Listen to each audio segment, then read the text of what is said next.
بہت سالوں پہلے کی بات ہے۔ گھنٹہ گھر میں ایک ٹیکو نام کی چڑیا رہتی تھی۔ وہ اپنے ماتا پتا اور 5 بھائیوں کے ساتھ وہاں رہتی تھی۔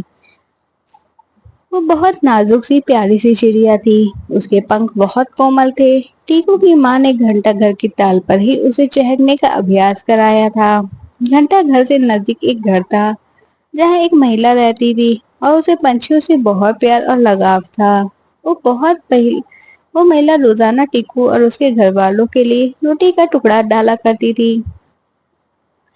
ایک بار وہ مہیلا بیمار ہو گئی اور بیماری کے چلتے اس کی موت ہو گئی۔ مہیلا کے اس دنیا سے چلے جانے پر ٹیکو اور اس کا پورا پریوار بھوکا رہنے لگا، کیونکہ اس کا پورا پریوار کھانے کے لیے مہیلا پر ہی نربھر تھا۔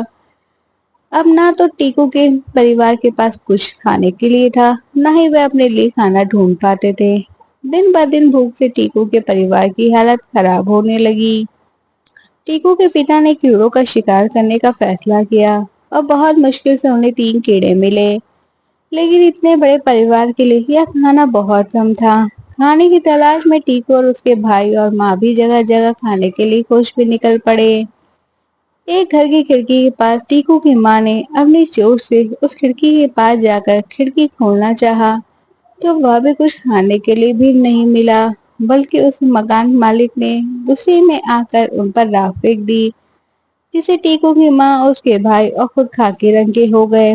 دوسری اور ٹیکو کے پتا کو کھانے کی کھوج کرتے کرتے ایک ایسی جگہ ملتی ہے جہاں ادھک سمسیا میں کیڑے تھے۔ پتا خوش تھے کیونکہ اب ان کے کئی دنوں کے کھانے کا پربندھ ہو گیا تھا۔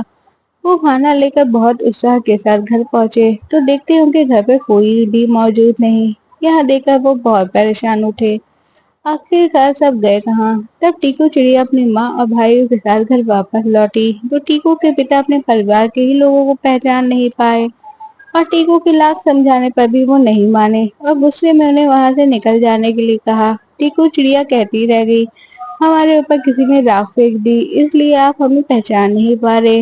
اس کے پتا نے ان کی ایک نہ سنی۔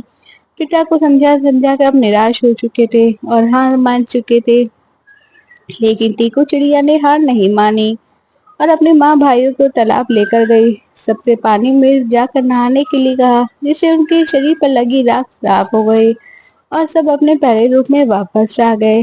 ٹیکو کے پتا کو اپنے کیے پہ پچھتاوا ہوا اور انہوں نے سب سے ٹیکو سمیت ماں سے بچوں سے معافی مانگی۔ اس کہانی سے ہمیں سیکھ ملتی ہے، ہمیں پوری طرح دوسروں پر نربھر نہیں رہنا چاہیے، ہمیشہ خود پر بھروسہ کرنا چاہیے۔ کہانی اچھی لگی ہو تو لائک شیئر کمنٹ کریں، چینل پہ نئے ہو تو سبسکرائب کریں۔ Thanks for watching.